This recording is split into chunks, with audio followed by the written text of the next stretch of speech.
et la France se renforce davantage. Au service national des bourses extérieures, une convention tripartite est signée entre le SNAB, l'ambassade de France en Guinée et l'Institut universitaire de technologie de France. Cette synergie d'action prend en compte la formation de quelques étudiants guinéens pendant 3 ans.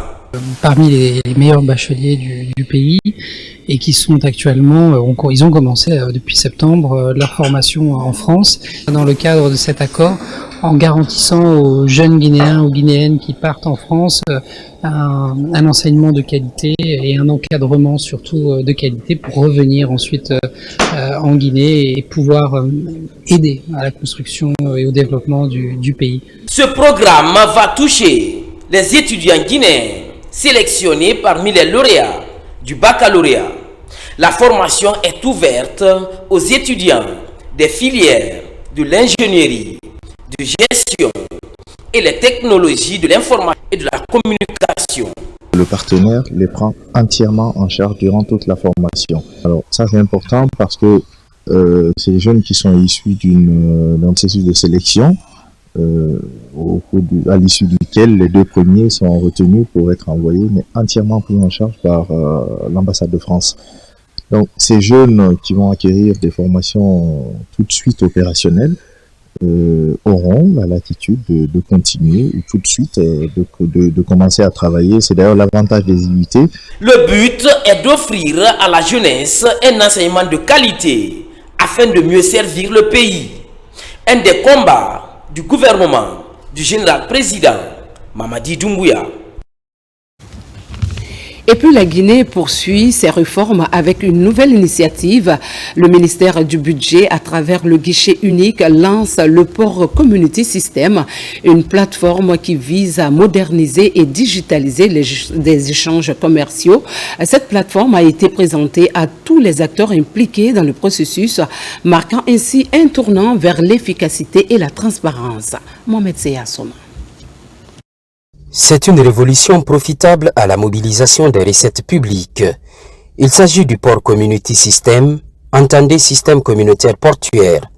La plateforme est disponible grâce au ministère du Budget à travers le guichet unique du commerce extérieur. Un élément qui va permettre de centraliser tous les frais dans un système, apporter de la transparence et qui va permettre à toutes les autorités de suivre quels sont les frais qui ont été payés.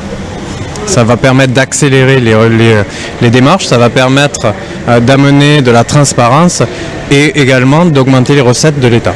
Il sera aussi question de simplifier et optimiser les opérations logistiques et commerciales. Un exemple de modernisation et de digitalisation des échanges commerciaux. La particularité de cette fonctionnalité, elle est une priorité présidentielle qui interconnecte l'ensemble des acteurs de la communauté portuaire avec une traçabilité et une transparence qui dépasse son œil, et c'est tout ce que nous souhaitons. Autres avantages et non des moindres, c'est le suivi de bout en bout des marchandises et la réduction des délais. Une avancée pour le climat des affaires, des retombées sans doute pour les caisses de l'État. J'ai attiré l'attention des uns et des autres qu'il ne faut pas oublier les différents ports qu'on a en perspective, à savoir le port de Morbaya, où toutes les opérations de Simandou, du projet Simandou sont en train de passer, mais aussi le port en eau profonde de Binti qui va venir très vite. Et j'ai été rassuré que c'est un système dynamique qui va prendre en compte l'ensemble de notre système portuaire et même de l'aéroport aussi. Le port autonome de Conakry étant le plus performant de l'Afrique de l'Ouest, l'introduction du PCS permettra de consolider cette position de leader dans la sous-région. À Abidjan, le rideau est tombé sur les travaux de la CGCI Académie 2024, un rendez-vous incontournable pour le secteur privé africain. Pour cette 12e édition, le thème retenu, quelle est l'industrie des services pour stimuler la performance des économies africaines, a rassemblé des organisations patronales venues de tout le continent. La Guinée y était représentée par la Confédération générale des entreprises de Guinée. Falilou Diallo, envoyé spécial. Lors de cette deuxième journée de la CGC Academy, le hall de l'Hôtel Ivoire est transformé en une véritable foire des hommes d'affaires et entrepreneurs venus du continent. Mais cet événement économique fut marqué par une cérémonie de clôture riche en partage d'expériences où des sportifs considérés comme des modèles de réussite pour les nouvelles générations ont été célébrés. Nous venons de finir la cérémonie de clôture.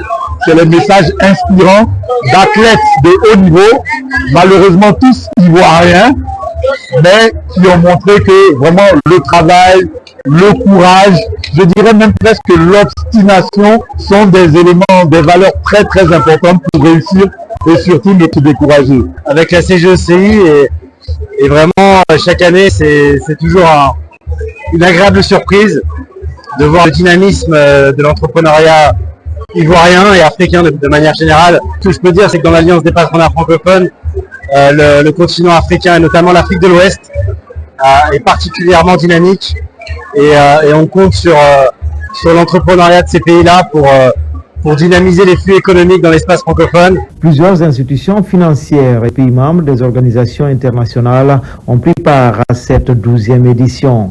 La CGC Academy 2024, c'est plus de 25 sessions et 12 panels et autres activités de lobbying. Nous avons beaucoup appris, nous avons compris que dans un premier temps, pour que l'industrie des secteurs joue un rôle principal au sein de nos économies, il faudrait d'abord mettre en place et encourager un cadre collaboratif entre le secteur public et le secteur privé. En même temps, parallèlement, essayer d'apporter une dynamique de modernisation, de digitalisation de nos outils. Pendant 48 heures, les acteurs du monde des affaires du continent et les partenaires au développement ont examiné toutes les pistes de solutions pour l'industrie des services en Afrique.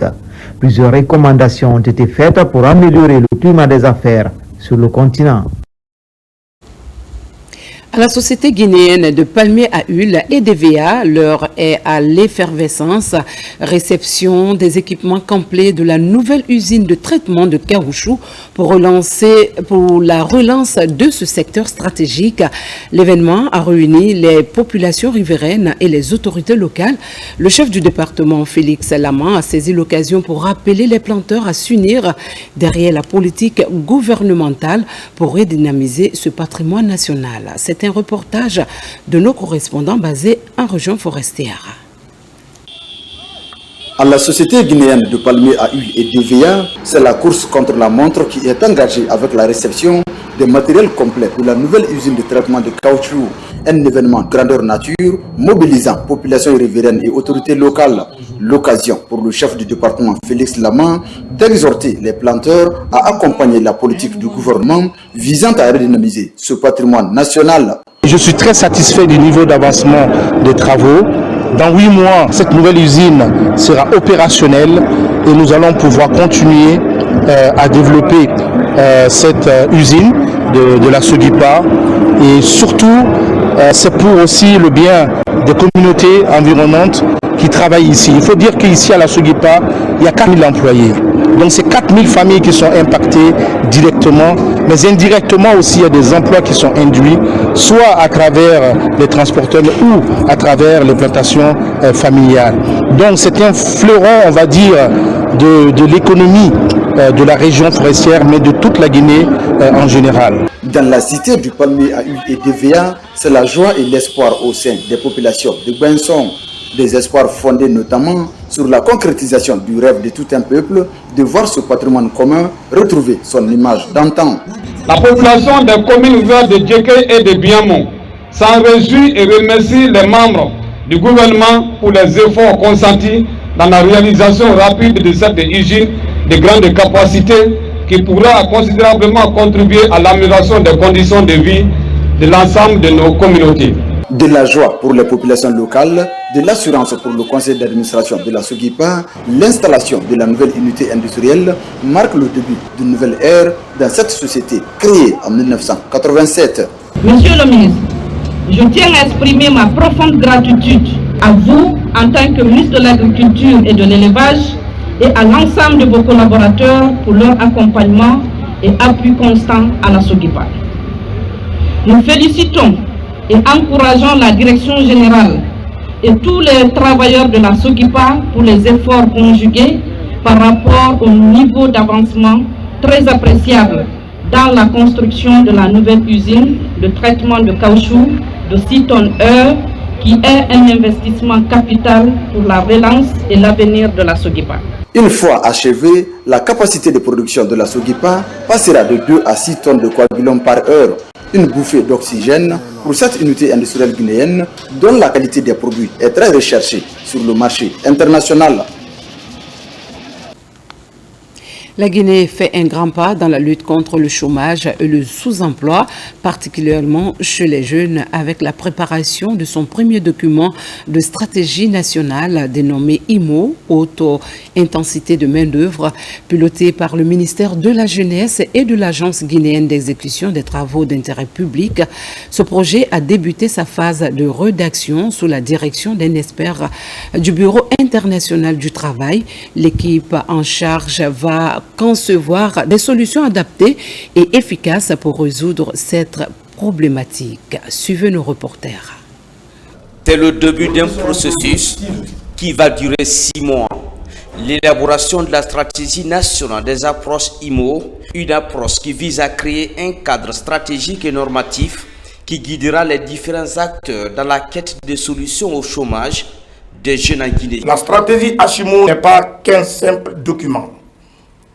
C'est une feuille de route qui nous permettra de créer des emplois décents, de renforcer les compétences des jeunes, de favoriser l'émergence des PME et d'améliorer les conditions de vie de nos populations, en particulier les plus vulnérables.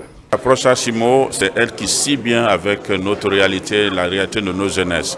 Nous avons plus de 80% de la population qui est jeune et parmi ces 80%, 68% sont analphabètes et dans ce lot, il y a beaucoup plus de femmes.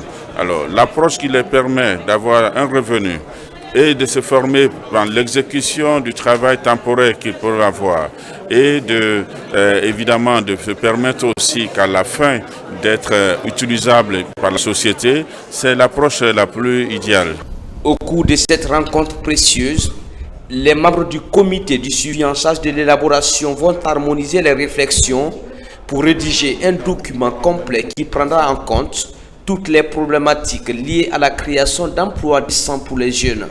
Le Bureau international du travail accompagne la Guinée. Cette stratégie est hautement pertinente dans un pays qui investit à peu près 17% de son PIB sur les investissements infrastructurels et dans un pays également dans lequel on a environ 30% de jeunes qui sont ni en situation d'emploi, ni en situation d'études, ni en situation de formation professionnelle.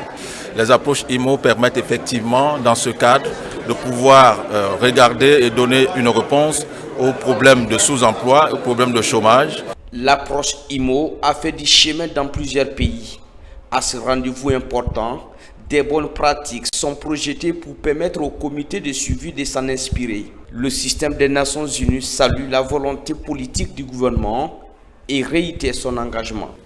L'élaboration de la stratégie nationale HIMO, dont le processus commence aujourd'hui, s'encadre d'une part dans le plan de relance intérimaire et de l'autre part dans le cadre de coopération 2024-2028 du système des Nations Unies. Ces deux cadres, auxquels il faudra ajouter la loi sur le contenu local, la politique nationale de l'emploi et le programme Simandou 2040, nous serviront de support pendant le processus d'élaboration de la stratégie pour mieux l'intégrer dans le programme des investissements publics, afin, comme je l'ai dit, d'offrir plus d'opportunités d'emploi décents aux jeunes et femmes guinéennes. Le défi pour le ministère de la Jeunesse et des Sports, trouver une réponse énergique et rapide à l'épineuse question du chômage qui frappe de plein fouet la jeunesse guinéenne. 4 nouveaux ouvriers dans la vigne du Seigneur à la cathédrale Cœur-Marie Immaculée des Zérécoré. La communauté catholique a vibré de joie et de ferveur. Monseigneur Raphaël Bala Guilavogui a présidé une cérémonie qui a marqué l'ordination de 4 nouveaux prêtres. Un événement empreint de spiritualité qui a regroupé une foule nombreuse de fidèles venus de toute la région. Suivez le compte-rendu de nos correspondants basés en région forestière. Le diocèse de Zérékoré poursuit sa marche vers Christ avec l'ordination de 4 nouveaux prêtres. Moment de solennité dans la foi chrétienne, l'événement est teinté des pas de danse esquissés au rythme des cantiques bibliques. Marquant le début de la mission qui est désormais la leur, cette ordination est entérinée par l'évêque de Zérékoré. Vous aussi, à l'image du Christ, vous êtes désormais prêtres pour sanctifier le peuple de Dieu, prophètes pour lui annoncer l'évangile du salut et rois pour gouverner le peuple de Dieu. Vous êtes disciples d'un roi qui a aimé jusqu'au bout et qui est allé jusqu'à laver les pieds de ses disciples. La moisson est abondante, mais il y a peu d'ouvriers. Ordonner de nouveaux chefs d'équipe pour la mission d'évangélisation est un moment de joie et de communion entre les fidèles. Nous constatons que notre diocèse est tout à fait fécond en ce sens où pratiquement chaque année nous avons des nombres de prêtres à ordonner. L'année passée c'était 12, cette année c'est 4 et je crois que cette fluctuation montre un peu la délicatesse de la vocation qui monte, qui descend. Bon, c'est pas facile de répondre à cet appel parce que c'est un service très noble et compliqué aussi. C'est pas tous les jeunes tout le monde qui veut être prêtre. Ils ont été appelés par le Seigneur et ils ont dit oui. Aujourd'hui, nous fêtons avec cette joie une séparation avec la famille pour se mettre au service du peuple catholique. C'est un engagement qui n'est pas rémunéré. Ce sont les frères, les fidèles qui doivent supporter le prêtre. Il s'est mis tout entier après de longues années d'études au service de la communauté. Alors la communauté doit se sacrifier pour les entretenir. Et se donner pour être ordonné prêtre, c'est pas facile, c'est pas fait pour tout le monde. La personne qui arrive à réussir à être ordonné prêtre, vraiment il est à féliciter, il est vraiment à admirer. Depuis maintenant plusieurs années, le diocèse de Zérékoré connaît un essor fulgurant. En témoignent des séries d'ordinations presbytérales et la construction de nouvelles maisons de Dieu. Merci de nous avoir suivis. C'est ainsi que se termine cette édition. Restez informés et à l'écoute pour d'autres mises à jour sur l'actualité.